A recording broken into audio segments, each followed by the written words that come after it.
volontaire. Oui. Maintenant, moi j'ai quand même été là, j'ai voulu le rejoindre dans le sud plusieurs reprises pour être auprès de lui. Voilà, il me refusait. Adixia est enfin apparue. Drapée dans une élégance sobre mais éclatante, les yeux ourlés d'une lucidité nouvelle, elle s'est avancée vers la caméra comme on franchit un seuil interdit. Depuis des semaines, les rumeurs enflaient, les réseaux s'embrasaient, les suppositions débordaient. Pourquoi avait-elle quitté Nicolo? Qu'est-ce qui avait brisé ce duo que tant voyait comme indestructible? Et surtout, pourquoi ce silence si long, si étrange, presque inquiétant? Ce soir-là, l'influenceuse, la femme, l'artiste, la créature de force qu'est Adixia, avait décidé de parler.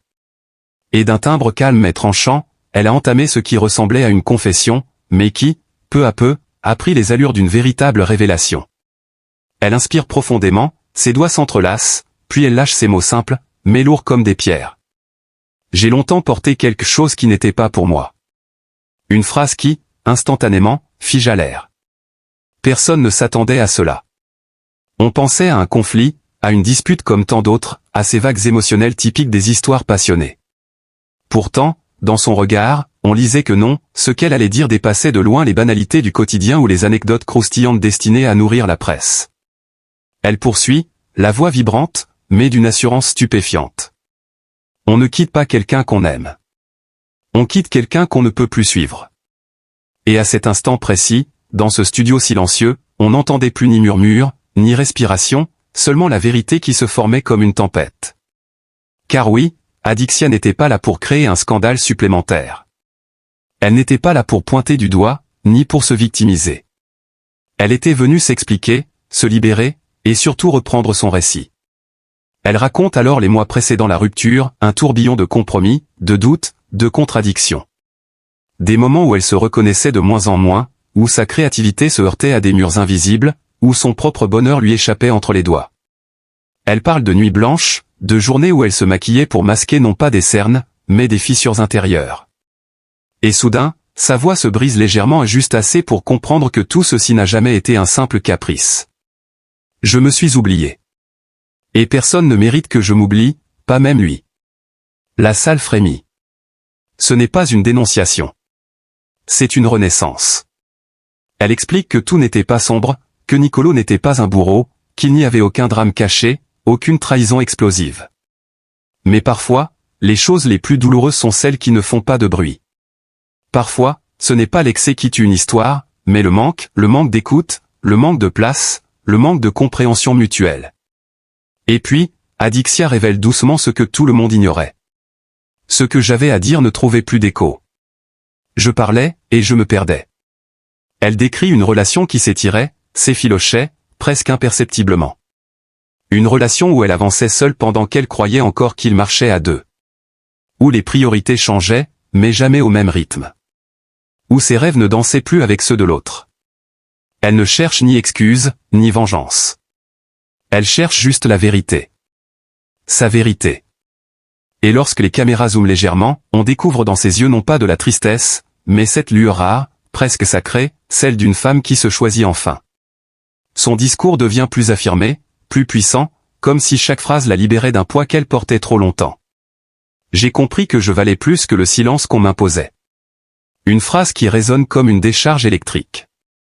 Elle parle de son parcours, de tout ce qu'elle a construit avec ses propres mains, de tout ce qu'elle a enduré, de tous les regards qui l'ont sous-estimé et qui l'ont pourtant vu se relever encore et encore. Adixia, dans ce moment suspendu, n'est plus seulement une figure médiatique. Elle devient symbole, étendard, incarnation de ces femmes qui refusent de se perdre dans une histoire qui n'est plus la leur. Elle évoque enfin le véritable tournant. Ce moment précis où elle s'est regardée dans un miroir et où elle ne s'est pas reconnue. Ce moment où elle a compris qu'aimer quelqu'un ne suffit pas si l'on cesse de s'aimer soi-même. Et ce moment où elle a décidé que sa lumière ne devait plus être tamisée pour convenir à quelqu'un d'autre. Le studio est toujours silencieux. Personne n'ose cligner des yeux. C'est une de ces confessions rares, pures, indomptées. Adixia parle sans trembler, sans détour, sans haine. Elle parle comme parlent les femmes qui ont survécu à elles-mêmes. Puis elle lâche la phrase qui brûle toutes les autres. La vraie raison, c'est que je devais redevenir moi. Et ça, personne ne pouvait le faire à ma place. Un murmure traverse la pièce. Un frisson parcourt le public. La révélation est là, entière, authentique, implacable. Et pourtant, dans cette vérité déchirante, il y a quelque chose de magnifique. La renaissance d'Adixia, la femme, l'artiste, l'âme libre. Une femme qui s'est levée non pas contre quelqu'un, mais pour elle-même. Une femme qui prouve, une fois de plus, que sa grandeur ne réside pas dans le bruit, mais dans la force tranquille de son courage. Elle conclut un instant sa respiration, regarde la caméra, comme si elle s'adressait directement à chacun de nous. Son regard transperce, bouleverse, élève. Un silence se pose. Un silence lourd. Un silence prêt à exploser. Et c'est là, au cœur même de cette tension, que l'on comprend que l'histoire d'Adixia n'en est qu'à son commencement. Le silence, d'abord immobile, commence à vibrer doucement autour d'elle, comme si l'air lui-même pressentait que ce n'était que le début. Les projecteurs chauffent, la caméra s'approche, et Adixia, désormais installée dans une posture presque royale, croise les jambes lentement, avec la maîtrise de quelqu'un qui sait que chaque geste, chaque souffle, fait partie d'un message plus vaste.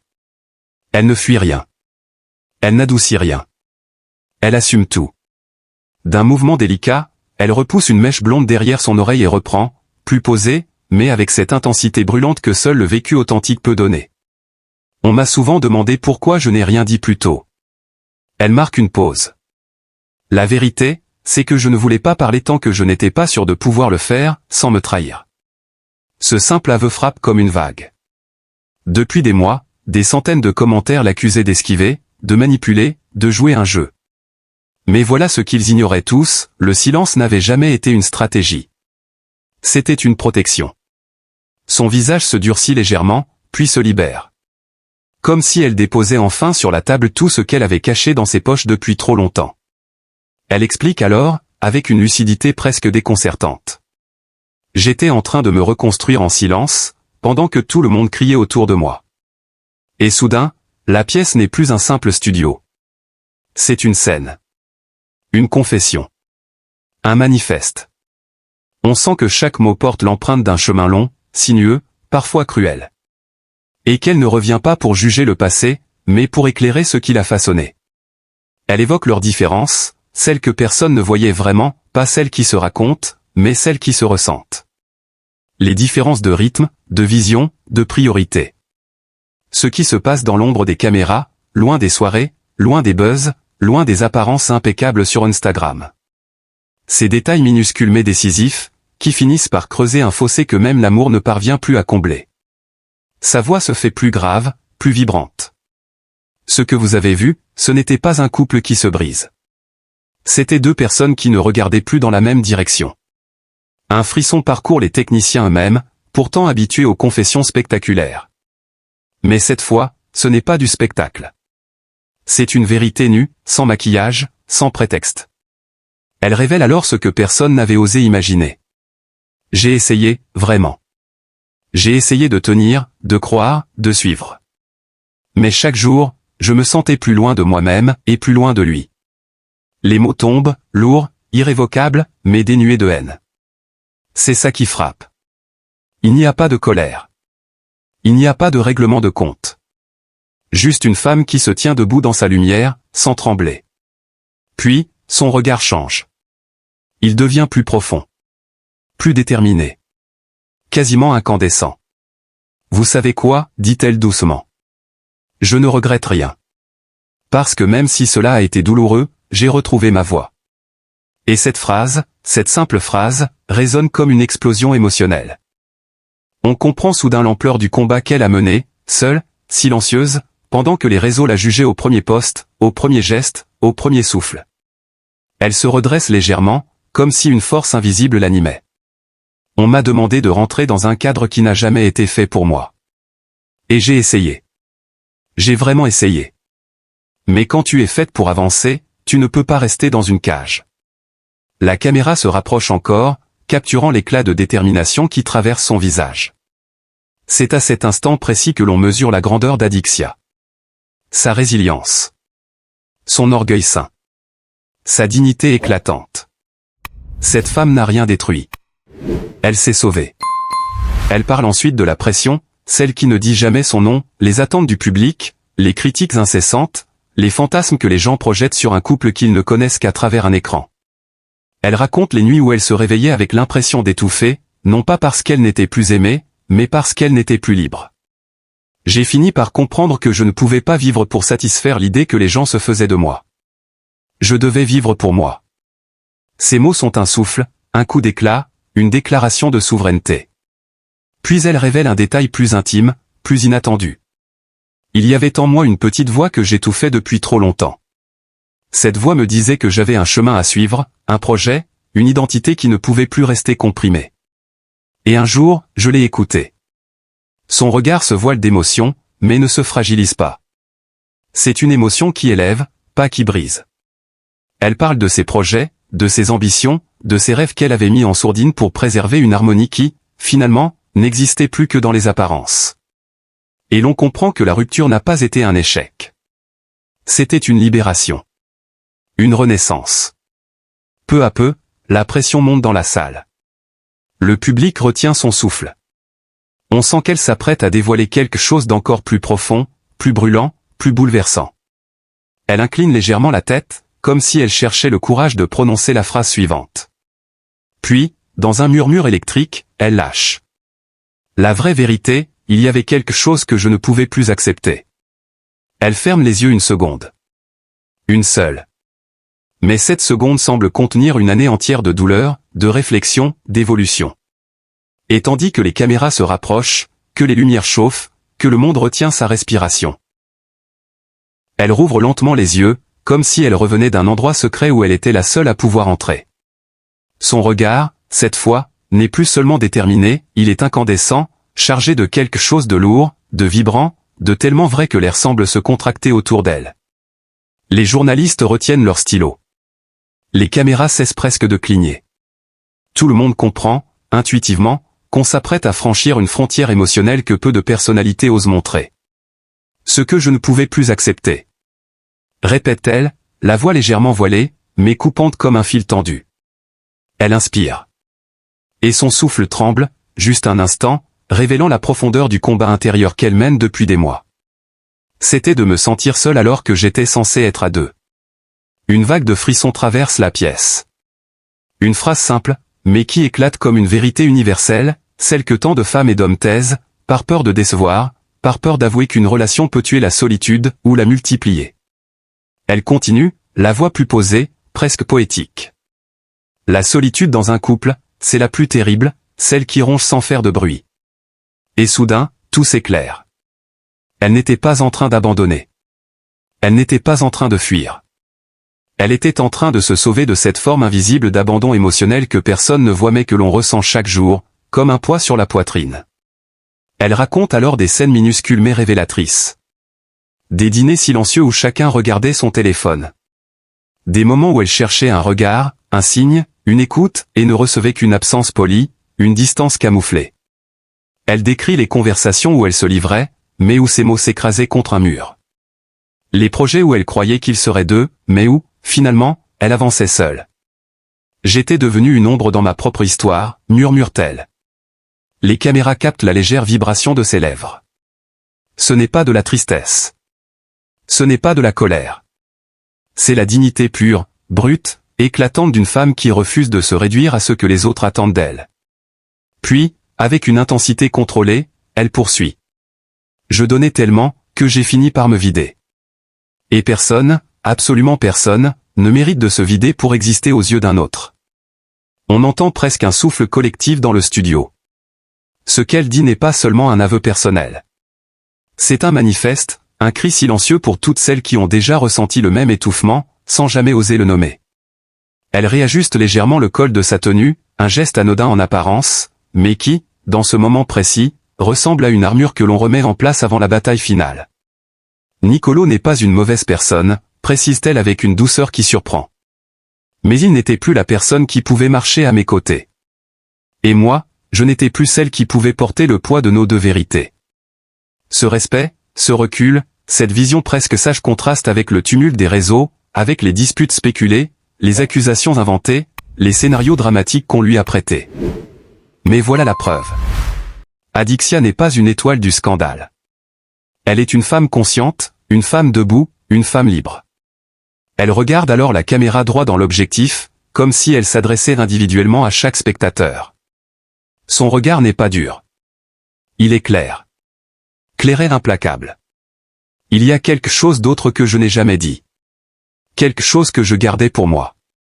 Le silence tombe d'un coup. On pourrait entendre la chute d'une épingle sur le sol.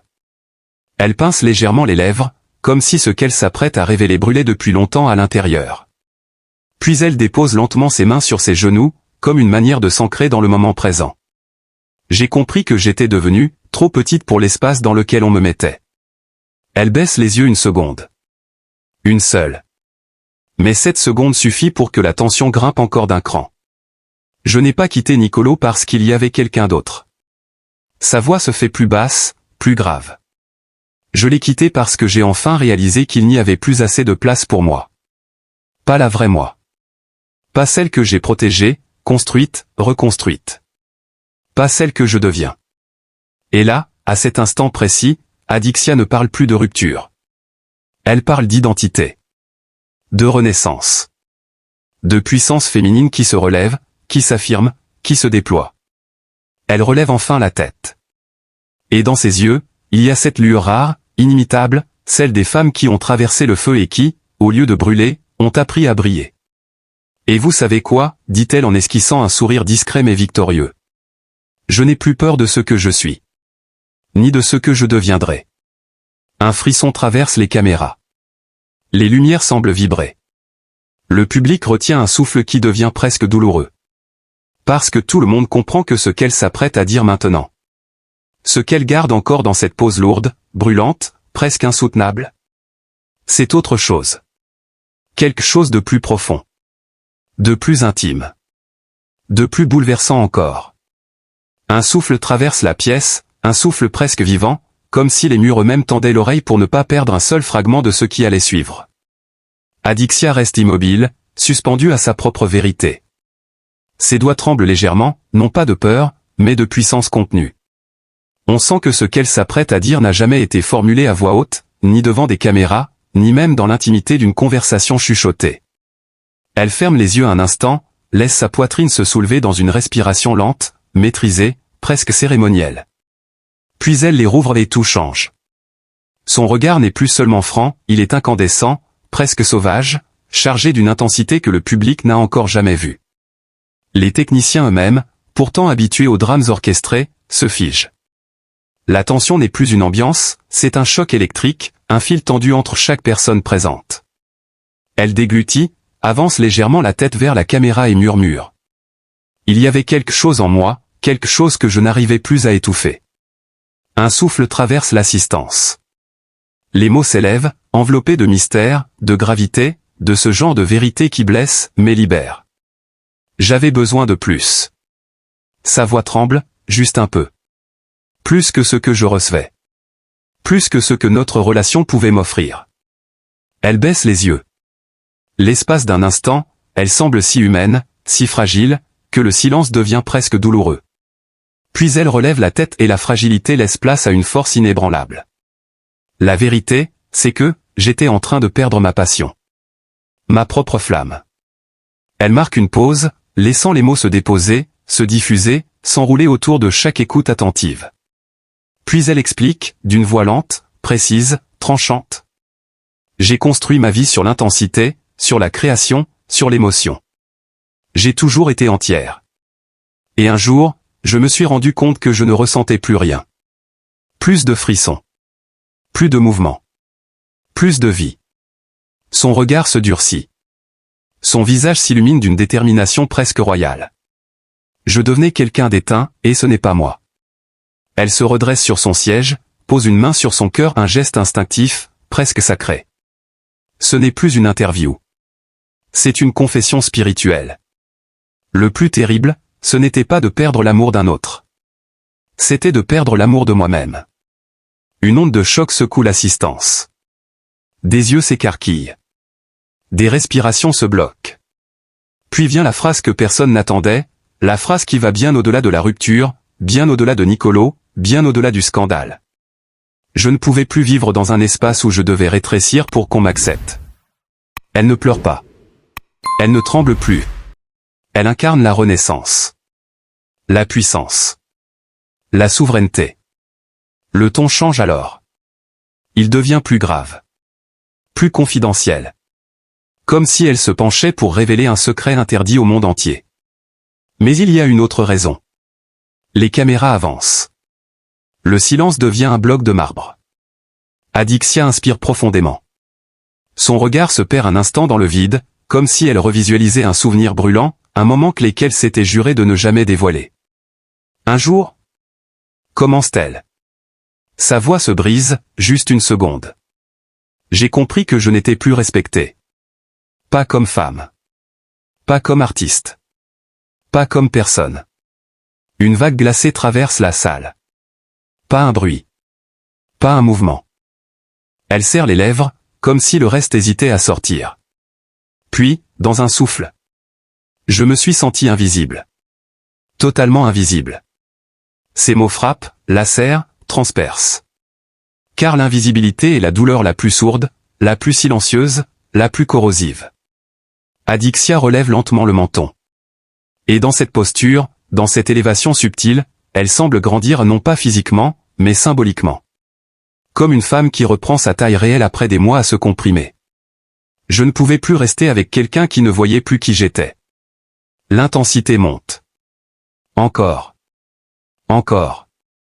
Elle prend une inspiration plus profonde, plus lourde, plus décisive. Son regard devient incandescent, presque brûlant. Et le pire, ce n'est pas qu'il ne me voyait plus. Elle marque une pause. Le silence se déchire. Le monde retient son souffle. C'est que je ne m'y voyais plus non plus à ses côtés. C'est un coup de tonnerre. Une vérité nue, brutale, mais majestueuse. Elle poursuit, la voix grave, vibrante, chargée d'un mélange de douleur et de fierté. Je n'ai pas quitté Nicolo pour me protéger de lui. Je suis parti pour me protéger de ce que je devenais avec lui. Et à cet instant précis. Elle n'est plus une personnalité. Plus une influenceuse. Plus une vedette. Elle devient une femme qui refuse de disparaître. La salle est tétanisée. Les projecteurs semblent trembler. L'atmosphère est prête à éclater. Et alors que son regard se pose une nouvelle fois sur la caméra, Adixia s'apprête à révéler quelque chose d'encore plus profond. D'encore plus personnel. D'encore plus déroutant. Elle ouvre les lèvres, prête à prononcer la phrase qui changera tout.